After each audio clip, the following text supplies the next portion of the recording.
থেকে বন্ধ হতে পারে সারা দেশে ট্রেন চলাচল। খুলনায় দ্বিতীয় দিনের মতো চলছে ট্যাঙ্ক লরি শ্রমিকদের কর্মবিরতি। ভারতে বাংলাদেশি নারীকে ধর্ষণের পর হত্যা, মুন্সিগঞ্জে মশাল মিছিল এবং মৃত বাবার ঋণের দায়ে মা কারাগারে। আসামি হয়ে আতঙ্কে এতিম 3 শিশু। অভিনন্দন ভোরের পাতা সংবাদ সারা দেশে। সাথে আছি ফারহানা প্রীতি। শুনছিলেন সংবাদ শিরোনাম, এবার বিস্তারিত। Part of pay running allowance যোগ করে পেনশন ও আনুতোষিক প্রদানের দাবির বিষয়ে 27 জানুয়ারি পর্যন্ত সরকারকে সময়সীমা বেঁধে দিয়েছিল বাংলাদেশ রেলওয়ে রানিং স্টাফ ঐক্য পরিষদ। কিন্তু 27 জানুয়ারি দুপুর পার হলেও এখনও পর্যন্ত এ বিষয়ে কোনো সুরাহা না হওয়ায় কর্মবিরতিতে যেতে পারেন রানিং স্টাফরা। এতে সারা দেশে রেল যোগাযোগ বন্ধ হওয়ার শঙ্কা রয়েছে। রেলওয়ে সূত্রে জানা গেছে, নিয়ম অনুযায়ী একজন রানিং স্টাফ ট্রেনে দায়িত্ব পালন শেষে তার নিয়োগপ্রাপ্ত এলাকায় হলে 12 ঘন্টা এবং এলাকার বাইরে হলে 8 ঘন্টা বিশ্রামের সুযোগ পান। রেলওয়ের স্বার্থে কোনো রানিং স্টাফকে তার বিশ্রামের সময় কাজে যুক্ত করলে বাড়তি ভাতা সুবিধা দেওয়া হয়, যা রেলওয়েতে মাইলেজ সুবিধা হিসেবে পরিচিত। খুলনা বিভাগীয় ট্যাঙ্ক লরি শ্রমিক ইউনিয়নের সাধারণ সম্পাদক আলী আজিমের গ্রেফতারের প্রতিবাদ ও জামিনের দাবিতে দ্বিতীয় দিনের মতো কর্মবিরতি পালন করছেন ট্যাঙ্ক লরি শ্রমিকরা। সোমবার খালিশপুরে অবস্থিত শ্রমিক ইউনিয়নের কার্যালয়ের সামনে তারা অবস্থান নিয়ে ডিপো থেকে জ্বালানি তেল উত্তোলন বন্ধ রাখেন শ্রমিকরা। এতে খুলনা বিভাগ সহ 16টি জেলায় তেল উত্তোলন ও সরবরাহ বন্ধ রয়েছে। জানা যায়, রোববার দুপুরে আলী আজিমকে ডিবি পুলিশ আটক করে। পরে তাকে খালিশপুর থানায় হস্তান্তর করা হয়। এরপর থেকে পদ্মা, মেঘনা, যমুনা ডিপো থেকে তেল উত্তোলন ও পরিবহন কার্যক্রম বন্ধ রয়েছে। এই অবস্থায় পেট্রোল পাম্পগুলোতে জ্বালানি সংকটের আশঙ্কা দেখা দিয়েছে। ঢাকা চট্টগ্রাম মহাসড়কের অবাধে দাপিয়ে বেড়াচ্ছে ব্যাটারি চালিত 3 হুইলার অটোরিকশা। আদালতের নিষেধাজ্ঞা অমান্য করে নারায়ণগঞ্জ সাইনবোর্ড থেকে মোগরাপাড়া পর্যন্ত চলছে এসব অটোরিকশা, যা মহাসড়কে যান চলাচলের জন্য বড় হুমকি হয়ে দাঁড়িয়েছে। বিস্তারিত থাকছে রনি মজুমদারের প্রতিবেদনে।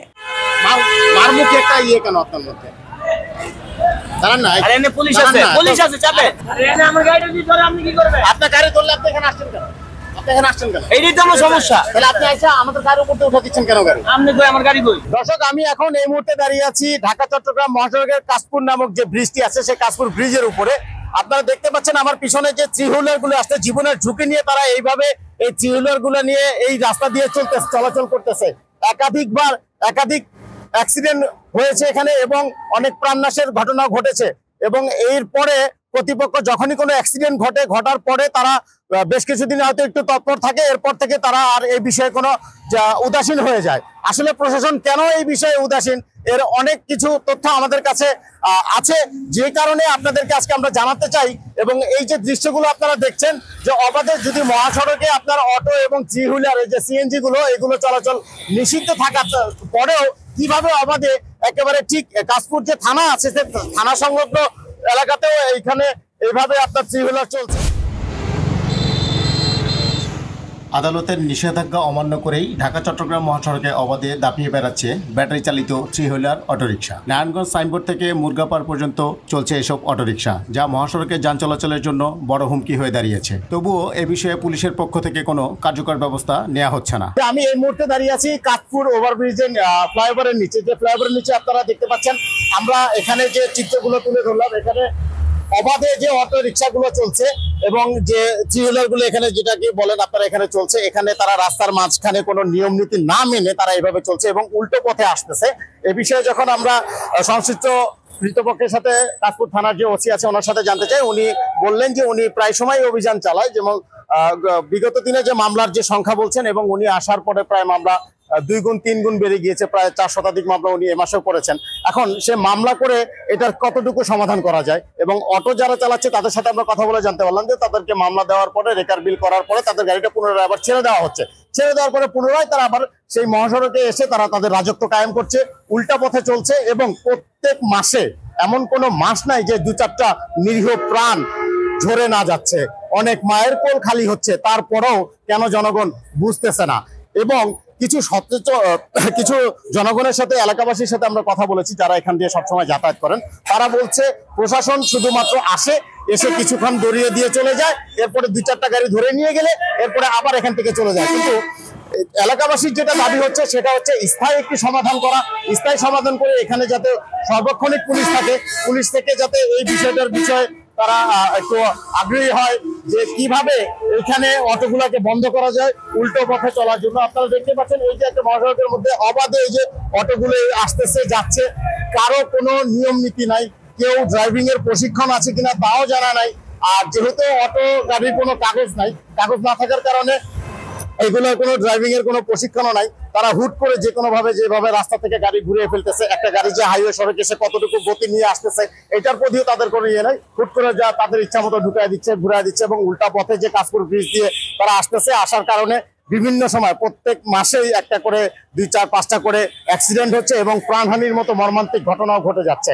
স্থানীয়দের অভিযোগ, 3 হুইলার অটোরিকশার কারণে একের পর এক ঘটছে দুর্ঘটনা। পুলিশ প্রশাসনের নীরবতায় মহাসড়কে অটোরিকশার দাপটে চরম দুর্ভোগে পড়েছেন পথচারীরা। ভুক্তভোগীরা আরও জানান, অটোরিকশা চালকদের অজ্ঞাত ও বেপরোয়া চালনায় মহাসড়কে অতি বিপজ্জনক হয়ে পড়েছে। মাঝে সার্জনের করে আমাদেরকে মানে মাঝে তারা এগুলো মানে আমাদের করতেছে, নিষেধ করতেছে। আমার চালান ঠিক আছে। এই যে আপনারা যে উল্টো পথে যে আসতেছেন, এই যে একটা হাইওয়ে রোড দিয়ে প্রত্যেক মাসে তো 2-4টা করে দুর্ঘটনা ঘটতেছে। জি জি করতেছে এবং প্রত্যেক মাসেই মানুষ মারা যাচ্ছে। জি এরপরও আপনারা কেন সাবধান হচ্ছেন? এটা তো আমাদের মানে ভুল বিকল্প। আমাদের এটা মানে সাবধানতা হওয়া দরকার পরবর্তীতে। তারা তো মানে বারবার নিষেধ করতেছে আমাদের। ভাই আমার লোকে বলছে আমি যাবো। আপনি দাঁড়ান, এখানে দাঁড়ান। মারমুখী একটা ইয়ে কেন আপনার মধ্যে? দাঁড়ান না। আরে এনে পুলিশ আছে, পুলিশ আছে চাপে। আরে এনে আমার গাড়িটা দিয়ে ধরে আপনি কি করবেন? আপনার গাড়ি ধরলে আপনি এখানে আসছেন কেন? আপনি এখানে আসছেন কেন? এইটাই তো আমার সমস্যা। তাহলে আপনি আইসা আমাদের গাড়ির উপর উঠা দিচ্ছেন কেন? গাড়ি আপনি কই আমার গাড়ি কই? আপনারা এখানে গাড়ি আনেন, আপনারা তো পুলিশকে কিছু বলে না? নাকি টাকা দিয়ে চলে? না না কি তুই নগদ মামলা 3000 মামলা দে। এইজন্য আপনি আরেকজনের গাড়ির উপর উঠা দিবেন গাড়ি? উল্টা পথে যে অটোগুলো আসে এমন কোন মাস নাই যে 2-4টা মানুষ মারা যায়। আপনারা যারা এলাকা আমাদের মতামত অটো না তুলো কেন ব্রিজের উপরে একেবারে 5 জন নিহত হয়েছে এক অটোর ভিতরে থামা লাগে। এরকম হয়, এরকম তো প্রত্যেক মাসেই হয়। প্রত্যেক মাসে। তাহলে আপনারা এই অটোতে উঠতেছেন কেন? না আমরা উঠি না, আমরা নির্দেশনা ঊর্ধ্বতন কর্মকর্তা যারা আছে তারা কঠোর পদক্ষেপ নেয়, কিন্তু এরা তো পেটের দায় নামে। এখন এদেরকে আওতাধীন করে যে আইনের আওতায় যে প্রক্রিয়া যেটা আছে, যেমন ডাম্পিং খরচ, রেকার খরচ, অর্থাৎ ছোটখাটো মামলা, এদের কিসের উপরে ভিত্তি করে মামলা দেবে? লাইসেন্স নাই, ফিটনেস নাই, তারপরে এরা পেটের দায় নামে। মানবতার দিক থেকে পুলিশ যতটুকু করণীয় এদেরকে নিয়ন্ত্রণ করার চেষ্টা করতেছে। পাশাপাশি আমরা জনসাধারণ যারা আছি সচেতনমূলক, আমরাও চেষ্টা করি এদেরকে নিয়ন্ত্রণ করার।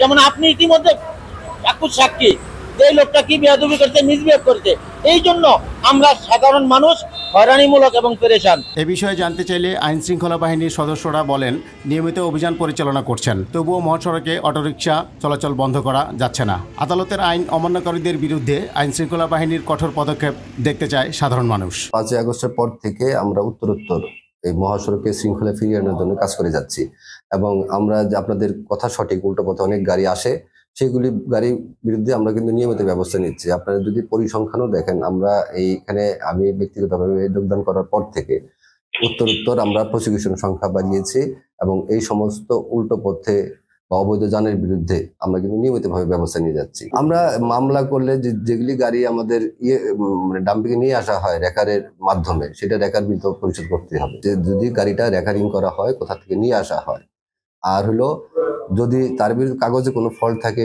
থাকে, সেজন্য তো আমরা আলাদা করে মামলা দিব। মামলা করার পর গাড়ি তো আটকে রাখার কি যুক্তিসঙ্গত কোনো কারণ আছে? আমরা ওই তাদের বিরুদ্ধে মামলা করে প্রসিকিউশন দিয়ে তারপরে ছেড়ে দেয়। একই গাড়ি যদি দ্বিতীয়বার অপরাধ করে সে জরিমানা ডাবল হয়ে যাবে। নারায়ণগঞ্জের এই ঢাকা চট্টগ্রাম মহাসড়কে ঘুরে আমরা যা দেখতে পেলাম, কোনোভাবেই নিয়ন্ত্রণ করা যাচ্ছে না এই অটোরিকশার উল্টো পথে চলাচল এবং অটোরিকশার হাইওয়ে পথে যে নির্বিঘ্নে চলাফেরা। এই বিষয়ে এলাকাবাসীরা বলেন, পুলিশ যদি কঠোর ব্যবস্থা নেয় তাহলে অবশ্যই এটাকে রোধ করা সম্ভব। অনাকাঙ্ক্ষিত দুর্ঘটনা এবং অনাকাঙ্ক্ষিত যে মৃত্যুর ঘটনা ঘটছে প্রতিনিয়তই, সেটাকে রোধ করা সম্ভব। এই বিষয়ে কতটুকু সোচ্চার হবেন হাইওয়ে থানা পুলিশ, সেটাই দেখার বিষয়। মোহাম্মদ রনি মজুমদার, ভোরের পাতা, নারায়ণগঞ্জ। এদিকে সাভারের সড়কে শৃঙ্খলা ফেরাতে নবীনগর চন্দ্রা মহাসড়কে অবৈধ 3 হুইলার বন্ধে অভিযান চালিয়েছে হাইওয়ে পুলিশ। এ সময় মহাসড়কের পাশে অবৈধ স্থাপনাও উচ্ছেদ করা হয়। সকাল থেকে দুপুর পর্যন্ত আশুলিয়ার ডেন্ডাবর পয়েন্টে এই অভিযান চলে। হাইওয়ে পুলিশ জানায়, মহাসড়কে শৃঙ্খলা ফেরাতে অবৈধ থ্রি হুইলার ও ফিটনেসবিহীন যানবাহন বন্ধে চেকপোস্ট বসিয়ে অভিযান চালানো হয়। এ সময় আইন অমান্যকারীদের বিরুদ্ধে মামলা সহ জব্দ করা হয় কয়েকটি যানবাহন। এছাড়া নবীনগর চন্দ্রা মহাসড়কের একটি লেন বন্ধ করে দখল করায় অবৈধ দখলদারদের উচ্ছেদ করা হয়েছে। কুমিল্লায় পৃথক জায়গা থেকে রাতের ব্যবধানে এক নারী সহ 3 জনের মরদেহ উদ্ধার করেছে পুলিশ। রোববার দিনগত রাত থেকে সোমবার সকাল পর্যন্ত কুমিল্লা সদর দক্ষিণ, লাকসাম ও মনোহরগঞ্জ উপজেলার বিভিন্ন স্থান থেকে মরদেহগুলো উদ্ধার করা হয়। নিহতরা হলেন লক্ষ্মীপুর উপজেলার দহশালা শাকচুর গ্রামের মোহাম্মদ নুরুজ্জামানের ছেলে মোহাম্মদ আলতাফ হোসেন ও মনোহরগঞ্জ উপজেলার বান্দুয়াইন পূর্বপাড়ার মৃত আয়ুব আলীর স্ত্রী কমলা বেগম। এদের মধ্যে আলতাফ হোসেন প্রগতি ইন্স্যুরেন্সে চাকরি করতেন। অপরজনের পরিচয় পাওয়া যায়নি। সদর দক্ষিণ থানার ভারপ্রাপ্ত কর্মকর্তা মোহাম্মদ রফিকুল ইসলাম জানান, সকালে কুমিল্লা নোয়াখালী আঞ্চলিক মহাসড়কের পাশের খাল থেকে অজ্ঞাত পরিচয় একজনের ভাসমান মরদেহ উদ্ধার করা হয়। তিনি জ্যাকেট পরিহিত ছিলেন, তবে শরীরে কোনো আঘাতের চিহ্ন পাওয়া যায়নি। ধারণা করা হচ্ছে মৃগী রোগে আক্রান্ত ছিলেন তিনি। ময়নাতদন্তের জন্য মরদেহ কুমিল্লা মেডিকেল কলেজ হাসপাতালে পাঠানো হয়েছে। ভারতের বেঙ্গালুরুতে বাংলাদেশি নারীকে ধর্ষণের পর হত্যার ঘটনায় প্রতিবাদ জানিয়ে মুন্সিগঞ্জে মশাল মিছিল করেছেন বৈষম্য বিরোধী ছাত্র আন্দোলন ও জাতীয় নাগরিক কমিটির সদস্যরা। রোববার সন্ধ্যায় জেলা শহরের কাছারি এলাকা থেকে মিছিলটি শুরু হয়। পরে প্রেস ক্লাব, সুপারমার্কেট সহ জেলার প্রধান সড়ক প্রদক্ষিণ করে শহীদ চত্বরে গিয়ে সমাবেশে মিলিত হয়। তারা ঘটনার বিচার দাবি সহ বিভিন্ন স্লোগান দেন। সমাবেশে বক্তারা বলেন, বাংলাদেশি নারীকে হত্যার মাধ্যমে ভারত যে অন্য দেশের নাগরিকদের নিরাপত্তা দিতে ব্যর্থ তা প্রমাণ হয়। একই সঙ্গে বন্ধু রাষ্ট্র দাবি করলেও এই ঘটনা বাংলাদেশের মানুষের প্রতি সে দেশের নাগরিকদের নির্মমতার সাক্ষ্য বহন করে। দ্রুত এই ঘটনায় জড়িতদের ব্যবস্থা নিতে হবে এবং বাংলাদেশের পক্ষ থেকে রাষ্ট্রীয়ভাবে এর জবাব চাইতে হবে। দ্রুত বিচার না হলে কঠোর কর্মসূচির ঘোষণা করা হবে। টাঙ্গাইলে দিন দিন বৃদ্ধি পাচ্ছে তামাকের চাষ। পরিবেশ, স্বাস্থ্য ও মাটির গুণাগুণের মারাত্মক ক্ষতির বিষয়টি জেনেও কোনোভাবেই থামছে না তামাক চাষের আগ্রাসন। অধিক লাভের আশায় কৃষকরা ঝুঁকে পড়ছেন তামাক চাষে। বিভিন্ন প্রলোভনে বেশি লাভের আশায় অনেক কৃষক তামাক চাষে ঝুঁকছেন। টাঙ্গাইল সদর উপজেলার মৈশানন্দলাল গ্রামে আবাদি জমিতে ব্যাপক হারে তামাকের চাষ করা হয়েছে। এছাড়া টাঙ্গাইলের ভুয়াপুর, কালিহাতী, নাগরপুর উপজেলায় ব্যাপক আকারে তামাকের চাষ বৃদ্ধি পেয়েছে। এছাড়া সদর উপজেলা সহ অন্যান্য উপজেলাতেও তামাক চাষ সম্প্রসারিত হচ্ছে। এ বিষয়ে টাঙ্গাইল কৃষি সম্প্রসারণ অধিদপ্তরের উপপরিচালক আশেক পারভেজ বলেন, অতিরিক্ত লাভের আশায় কৃষক তামাক চাষ করছে। জমির উর্বরতা শক্তি নষ্ট ও স্বাস্থ্য ঝুঁকির বিষয়টি জানিয়ে কৃষকদের মাঝে জনসচেতনতা বিষয়ক সভা ও তামাক চাষে নিরুৎসাহিত করতে উঠান বৈঠক করা হচ্ছে। যেসব প্রণোদনা রয়েছে সেগুলো কৃষকদের নিয়মিত দেওয়ার ব্যবস্থা করা হচ্ছে। আমি 10 বিঘা জায়গা তামাক আবাদ করছি। এই 10 বিঘা জায়গা থেকে আমার প্রায় 10-12 লক্ষ টাকা আসবে। এখানে আগে ধান, কলাই, গম, ভুট্টা এসব কিছু আবাদ হইতো, এখন ওইগুলো আবাদ হয় না। এটা লাভবান বেশি হয় বলে আমরা এই তামাক চাষ করি। আমি আমার যত তামাক হয় আমি আকিস কোম্পানিতে বিক্রি করি। তিনি আমাদের এই কোম্পানি থেকে আমাদের কিছু আর্থিক সহযোগিতা করছে। আমরা কিছু লোন পাইছি কোম্পানি থেকে, আর কিছু নিজস্বভাবে নিয়ে আমরা চাষ করতেছি। সার দিছে, ওষুধ দিছে, তারপর খরচ দিছে। কক্সবাজারের বন বিভাগের বাগান পরিষ্কার করে ফেরার পথে বন্য হাতির আক্রমণে এক শ্রমিক নিহত হয়েছেন। এই সময় আহত হয়েছেন আরও এক শ্রমিক। রোববার সন্ধ্যার দিকে কক্সবাজার উত্তর বন বিভাগের ফুলছড়ি রেঞ্জের ফুলছড়ি বিটের খোটাখালী সংরক্ষিত বন এলাকার খোটাখালী ইউনিয়নের 6 নম্বর ওয়ার্ড পূর্বপাড়ার নলফাড়ি এলাকায় এই ঘটনা ঘটে। ফুলছড়ি বিট কর্মকর্তা ফজলুল কাদের চৌধুরী বিষয়টি জানিয়েছেন। নিহত আবু সিদ্দিক ঈদগাঁও উপজেলার ইসলামপুর ইউনিয়নের 5 নং ওয়ার্ডের বাসিন্দা।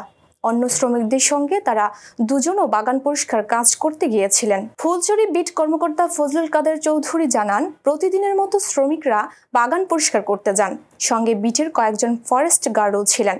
কাজ শেষে সন্ধ্যার আগে শ্রমিকরা বাড়ি ফেরার পথে নলফাড়ি এলাকায় পৌঁছালে হঠাৎ বনের ভেতরে উতু পেতে থাকা একটি বন্য হাতি প্রথমে ইলিয়াসকে সুমুর দিয়ে আছড়ে আহত করে, পরে পেছনে থাকা আবু সিদ্দিককে পায়ে পিষ্ট করে মৃত্যু নিশ্চিত করে। ছাত্র জনতার আন্দোলন চলাকালে রাজধানীর রামপুরায় এক ভবনে ছাদের কার্নিশে ঝুলে থাকা এক তরুণকে গুলি করেন পুলিশের এক কর্মকর্তা। এই ঘটনায় পুলিশের অভিযুক্ত উপপরিদর্শক চঞ্চল চন্দ্র সরকারকে গ্রেফতার করেছে আন্তর্জাতিক অপরাধ ট্রাইব্যুনালের নেতৃত্বে পুলিশের একটি বিশেষ টিম। রোববার রাতে 10:15টার দিকে খাগড়াছড়ির দীঘিনালা থেকে তাকে গ্রেফতার করা হয়। দীঘিনালা থানার ভারপ্রাপ্ত কর্মকর্তা ওসি মোহাম্মদ জাকারিয়া এ তথ্য নিশ্চিত করেছেন। আন্তর্জাতিক অপরাধ ট্রাইব্যুনালের নেতৃত্বে পুলিশের একটি বিশেষ টিম রোববার রাতে 10:15টার দিকে খাগড়াছড়ির দীঘিনালা থেকে তাকে গ্রেফতার করা হয়। দীঘিনালা থানার ভারপ্রাপ্ত কর্মকর্তা ওসি মোহাম্মদ জাকারিয়া এ তথ্য নিশ্চিত করেছেন। আন্তর্জাতিক অপরাধ ট্রাইব্যুনালের সহকারী অ্যাটর্নি জেনারেল তানভীর হাসান জোহার নেতৃত্বে অভিযান চালিয়ে তাকে গ্রেফতার করা হয়েছে বলে জানা গেছে। এ সময় তাদের সঙ্গে ছিল ঢাকা থেকে আসা পুলিশের একটি বিশেষ ইউনিট। গ্রেফতারের পর রোববার রাতেই পুলিশি পাহারায় এসআই চঞ্চল চন্দ্র সরকারকে ঢাকায় পাঠানো হয়েছে বলেও জানান ওসি মোহাম্মদ জাকারিয়া। রাজনৈতিক দলগুলো দীর্ঘদিন গণতন্ত্র পুনরুদ্ধার ও সুষ্ঠু নির্বাচন নিয়ে আন্দোলন সংগ্রাম করছেন। এখন সকল ভোটার ও রাজনৈতিক দলগুলোর উচিত নিরপেক্ষ নির্বাচন অনুষ্ঠানে নির্বাচন কমিশনকে সহযোগিতা করা। নীলফামারী সরকারি কলেজ মিলনায়তনে ভোটার তালিকা হালনাগাদ উপলক্ষে তথ্য সংগ্রহকারী সুপারভাইজার ও নতুন ভোটারদের সাথে মতবিনিময় সভায় এসব কথা বলেন নির্বাচন commissioner brigadier general Abul Fazal Mohammad Sanaullah. তিনি আরও বলেন, নির্বাচন কমিশন স্বচ্ছতার সাথে কাজ করছে। তিনি বলেন, প্রধান উপদেষ্টার বক্তব্য অনুযায়ী স্বল্প সংস্কার শেষে 2025 সালের ডিসেম্বরে অথবা অধিক সংস্কার শেষে 2026 সালের জুনে নির্বাচন করা সম্ভব। সেই হিসেবে নির্বাচন কমিশন প্রস্তুতি নিচ্ছে। নীলফামারী জেলা নির্বাচন কর্মকর্তা জাহাঙ্গীর হোসেনের সঞ্চালনায় জেলা প্রশাসক মোহাম্মদ নাইরুজ্জামান, রংপুর বিভাগীয় আঞ্চলিক নির্বাচন কর্মকর্তা মোহাম্মদ আজিজুল ইসলাম এতে বক্তব্য রাখেন। এসো দেশ বদলায়, পৃথিবী বদলায়।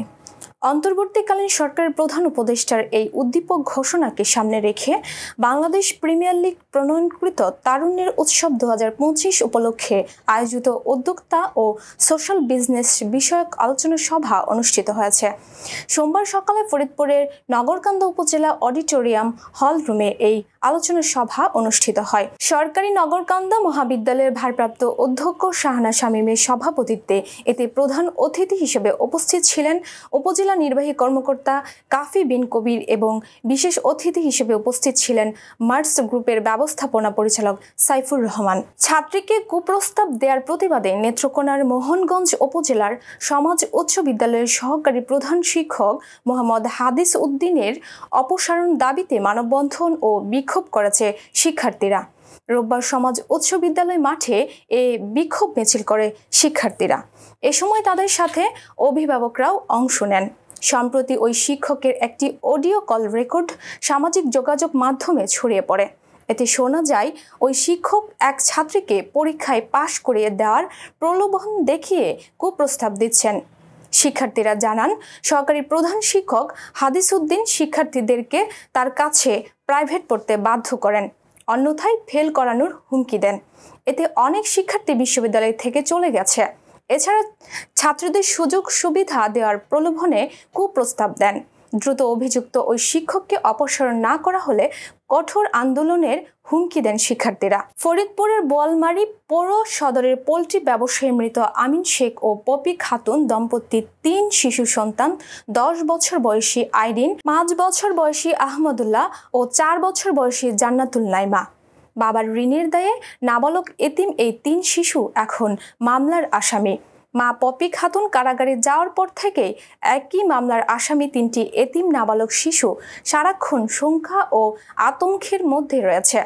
কখন যেন তাদের পুলিশ ধরে নিয়ে যায়। রোববার বিকেলে পৌর সদরের অডিটোরিয়াম এলাকায় অনুষ্ঠিত এক সংবাদ সম্মেলনে জানানো হয়, স্বামী আমিন শেখের নেয়া ব্যাংক ঋণ পরিশোধ করতে না পারায় তার স্ত্রী পপি খাতুন বর্তমানে কারাগারে।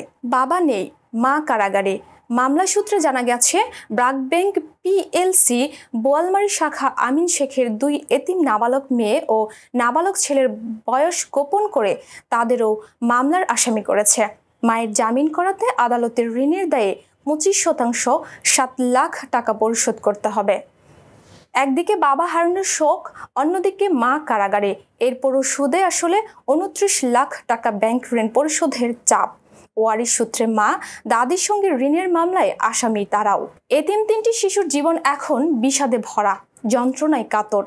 ঋণের বোঝা মাথায় নিয়ে মা পপি খাতুন জেলে যাওয়ার পর তাদের নানা উপজেলার ময়না ইউনিয়নের বান্দু গ্রামের বাসিন্দা সিরাজ শেখের বাড়িতে আশ্রয়ে রয়েছে অবুঝ এই 3 শিশু। দিনমজুর নানা সিরাজ শেখের নিজের সংসারই ঠিকমতো চলে না, তারপরও যুক্ত হয়েছে 3 নাতি নাতনি। দিশাহারা নানা তাই এতিম শিশুদের নিয়ে দাঁড়ে দাঁড়িয়ে ঘুরছেন। সংবাদ শেষ করার আগে শিরোনামগুলো আরেকবার। মাঝরাত থেকে বন্ধ হতে পারে সারা দেশে ট্রেন চলাচল। খুলনায় দ্বিতীয় দিনের মতো চলছে ট্যাঙ্ক লরি শ্রমিকদের কর্মবিরতি। ভারতে বাংলাদেশি নারীকে ধর্ষণের পর হত্যা, মুন্সিগঞ্জে মশাল মিছিল এবং মৃত বাবার ঋণের দায়ে মা কারাগারে। আসামি হয়ে আতঙ্কে এতিম 3 শিশু। এই ছিল আজকের ভোরের পাতার সংবাদ সারা দেশ। সর্বশেষ আপডেট পেতে চোখ রাখুন ভোরের পাতায়। ধন্যবাদ।